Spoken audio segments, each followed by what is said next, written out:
Let's talk Browns. Here we are at about to start week 7, Thursday. It's now Wednesday at 1:52 in the morning. All right, here we are, Cleveland Browns, sitting at a whopping, lovely 2-5, and here we are, 16, 17, 18, 19, 20, 21, 22, 23 games in the Mike Pettin era where the Cleveland Browns are unable to stop the run. All right?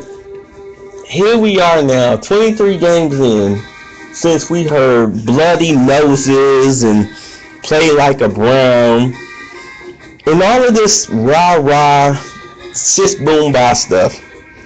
And let's be honest, what we learned Sunday was the Rams are playing the way the Browns are supposed to play on defense and with their running game.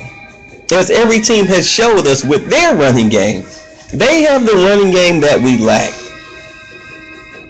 Their defense has the Rams now. Talking about the Rams. Their defense has the toughness that the Browns lack.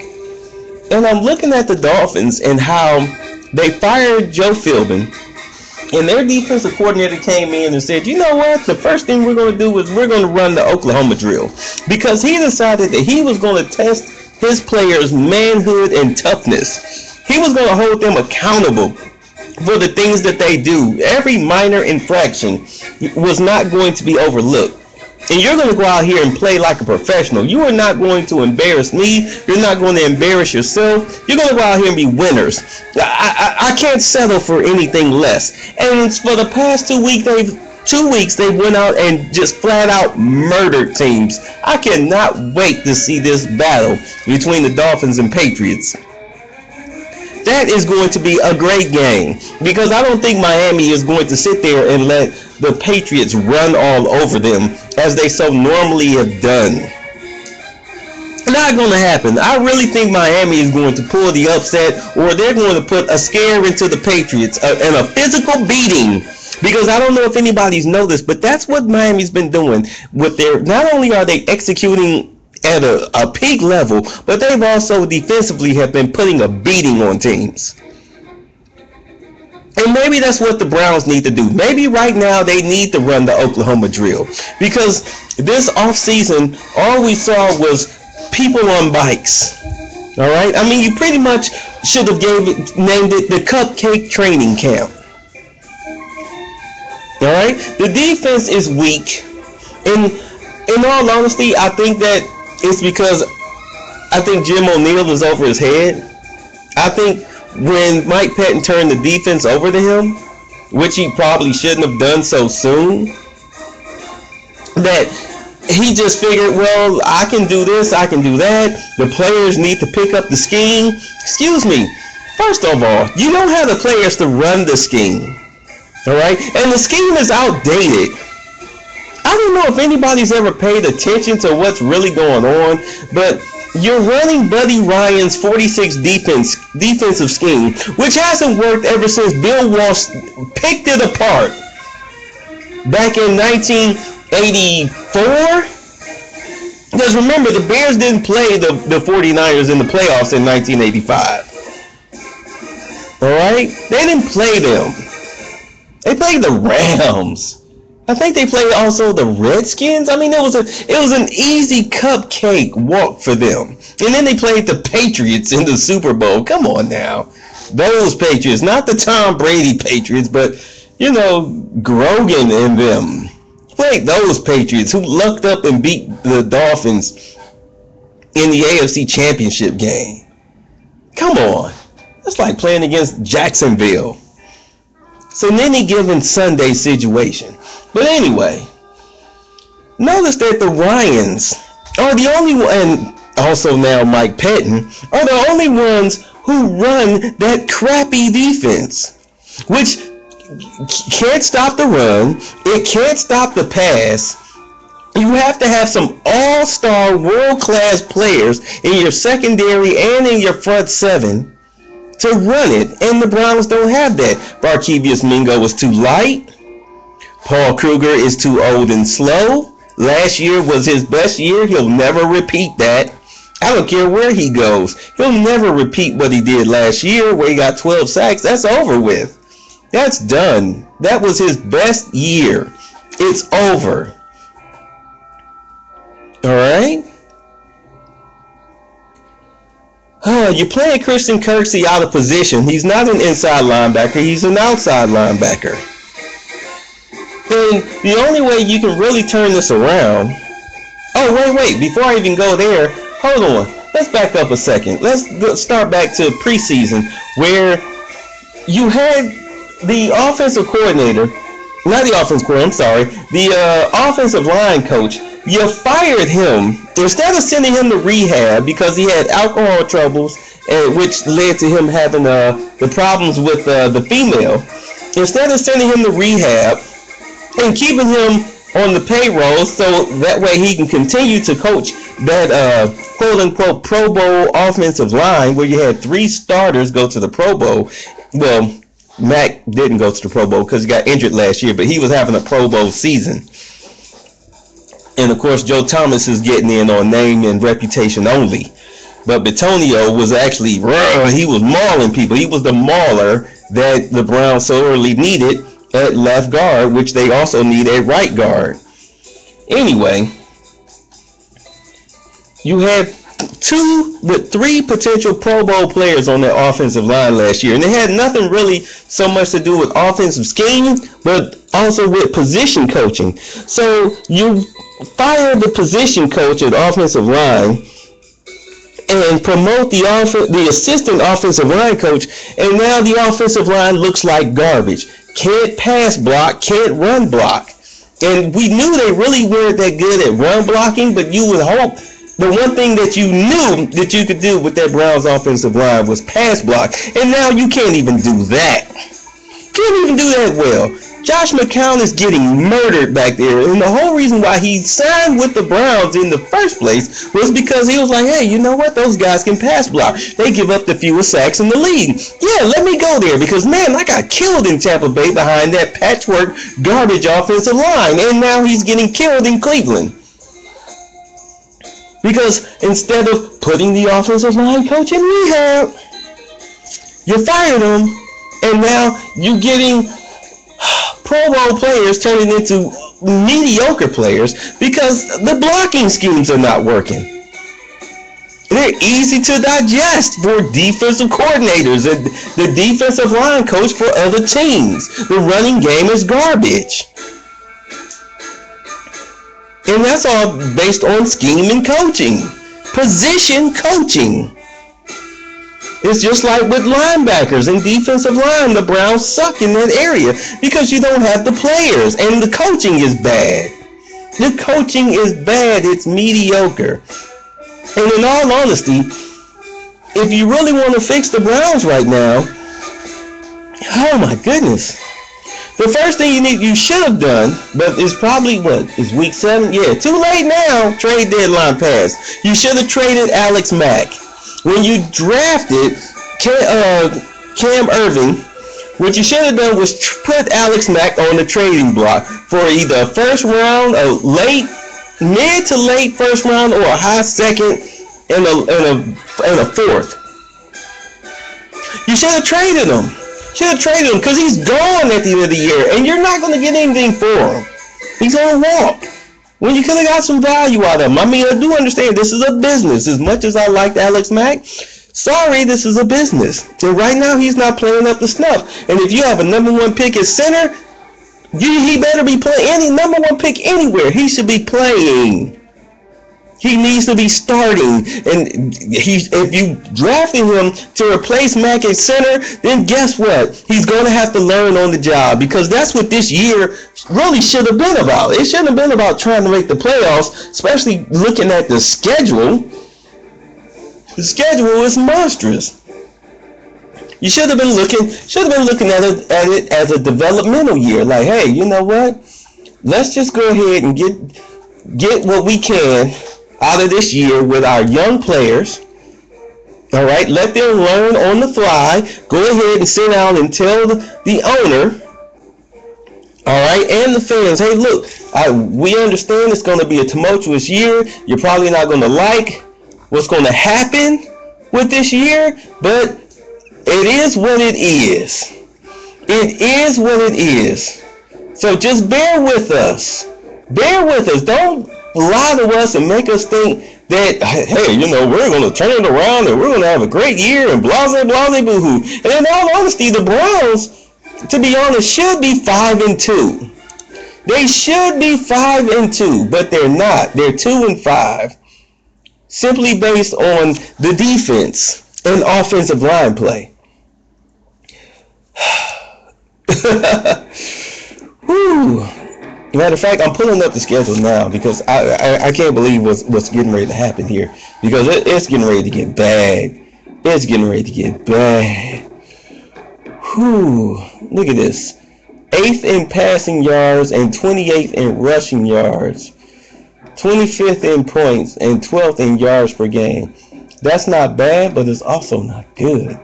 So let's see. You have Arizona coming in next. And then you go to Cincinnati. And then you're at Pittsburgh. Pittsburgh is a possible winnable game based on how the offense is playing.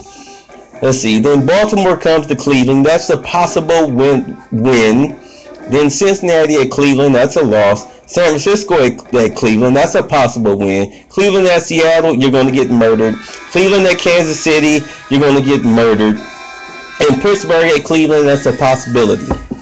And the only reason why I say murdered is because of the way the defenses are playing for these teams, especially Cincinnati. Their defense is pretty monstrous. Ask Kansas City, who took a beating when they went into Cincinnati. Cincinnati's defense is not a joke. Pittsburgh's defense is shaky. Baltimore's defense is shaky. San Francisco's defense is shaky. Seattle's defense is not shaky. Kansas City's defense is not shaky. All right, Arizona's defense is not shaky. You don't have the complementary players to do anything about it. And this year should be a developmental year. In all honesty, it's time to sit Dante Whitner. It's time to sit Dante Whitner and let the young guy play. All right, let the young guy go ahead and get some playing time in. All right. It's also time to go ahead and sit McCown. I know you want to win these games. I know he definitely brings a spark to the offense. He's putting up the numbers. There's no doubt about it. 457 yards passing, 341 yards passing. All right, we see it. He's giving it up. He's doing it. But the problem is that you're not getting an evaluation on Johnny Manziel, who in all honesty will probably be suspended by the NFL for his incident with his girlfriend if they go by the dash cam footage. But they probably won't because he's Johnny Manziel. But anyway, go ahead and put him in. Because when you put him in against the Titans, the team appeared to be more focused and seemed ready to play and fight for the guy. So if you put him in now, maybe you'll reignite that spark. Maybe everyone will be more focused, more concentrating, and maybe you can pull it out. Travis Benjamin has finally developed into a good wide receiver. He'll be a great compliment for Josh Gordon when he comes back next year, hoping he can stay clean, all right, and come back and actually do it. And you see what you have in Manziel. Joe Hayden, it's too late now though, but you should have traded him. Maybe you can trade him in the offseason and get the first round pick for him or high second. It's time for him to go. It's time for him to go. You got Pierre Desir. Playing good. You signed Williams to a couple years. So therefore, you can go ahead and spend a draft pick or maybe another free agent pick for another corner, even though you drafted a few guys. But who knows how they're paying out? But Desir appears to be holding his own. He appears to be growing in the role with Joe Hayden now. That's why he's starting. All right, you're definitely going to cut Gilbert. Oh my God, what a waste of a pick that was. Whew. I mean, seriously, why? Why is he still on the team? Seriously, why is he still on the team? And it's just like, oh my goodness. It's like Dwayne Bowe.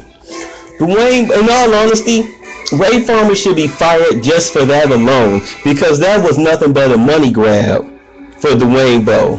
Guaranteed $9 million. It doesn't matter if he plays or if he doesn't. I mean, he's going to get the money whether he's on the field or not. So might as well just suck it up, realize that you've been had, all right, that Ray Farmer took care of one of his boys, and at the expense of the Browns, and go ahead and cut him and just call Josh Lenz and bring him back and sign him.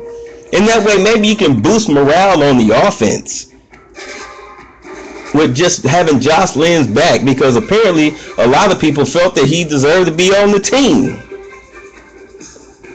So go ahead and do it. And at the end of the year, you let Barkevious Mingo go. You get rid of Paul Kruger. I mean, I know it's probably going to cost some dead money, but that's fine. You'll have a lot of young, fresh talent on the cheap,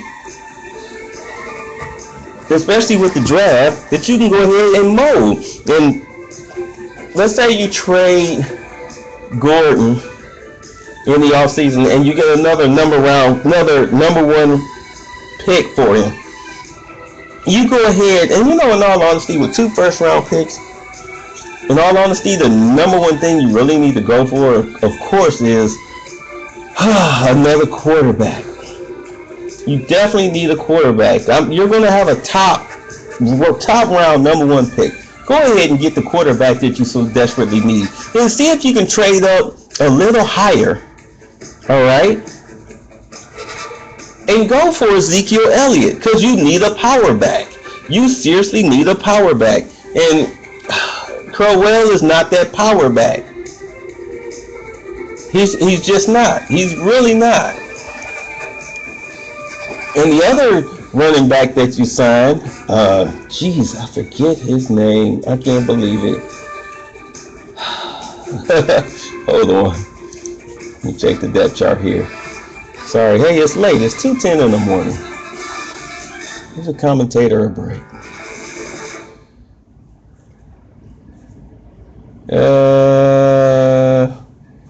Robert Turbin. Come on now, he's just a stopgap. He's a stopgap, just like Austin Davis is a stopgap, just like Josh McCown is a stopgap. Johnny Manziel shouldn't even be on this team next year. Neither should Andrew Hawkins. All right. Of course, neither should Dwayne Bowe. All right. Taylor Gabriel should be gone. You can keep Marlon Moore for his special teams work, and Brian Hartline should probably be gone too. Mitchell Schwartz should be gone. He's not getting any better. All right. Gary Barnidge is a surprise. Jim Dre should be gone. Rob Hausler should probably be gone. EJ Bibbs is developmental. All you got to do is just really send him to somebody's camp. Really, you should do that right now. Send him somewhere where somebody can train him to be a tight end. Like, really. Whew. Carlos Dansby will probably be gone because he's old and slow. Ibrahim Campbell really needs to start playing. He really needs to start. He needs to start playing. You need to start giving him some playing time and see what you got in this guy. In all honesty, you lucked up with Travis Coons. Andy Lee, he probably figured he'd be going to the Pro Bowl like, this team's offense is garbage. I'll be kicking every 3 to 5 real-time minutes.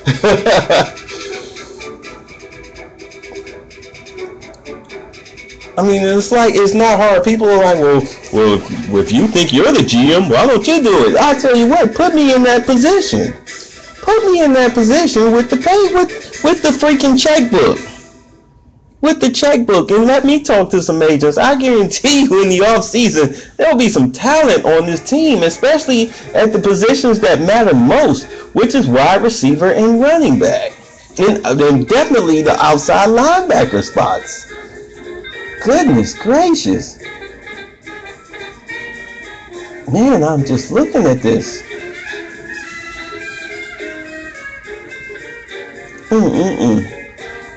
This is just garbage. This roster on offense and the outside is just garbage. Craig Robertson is a decent linebacker. Christian Kirksey is a decent linebacker. These other guys, Tank Carter, freaking, who is this guy? I don't even know who that is. Jason DeMonte? What the, who? Nate Orchard is developmental. Hey man, and you're already playing them. Jamie Meter is out playing Danny Shelton. That's ridiculous. That's ridiculous. That is ridiculous. Get it together. Anyway, I don't predict a good showing against the Cardinals, especially with your quarterback, your starting quarterback, all beat up. You're probably going to have Johnny Manziel come in, probably late second half, because the Cardinals' defensive front seven, they're just as bad as the Rams. I mean, they all play in the same division. They know how to penetrate. They know how to get pressure. The Steelers, that was a fluke game. They saw that third-string quarterback come in, and they relaxed when they shouldn't have. And then they started pressing when they realized, hey, we could actually lose this game. And it cost them. But they're not going to be taken by surprise. Not by the Browns. Not by the Browns. Especially with those itty-bitty wide receivers who are like my height. I'm 5'7". These guys are my height. You're not going to beat anybody with that.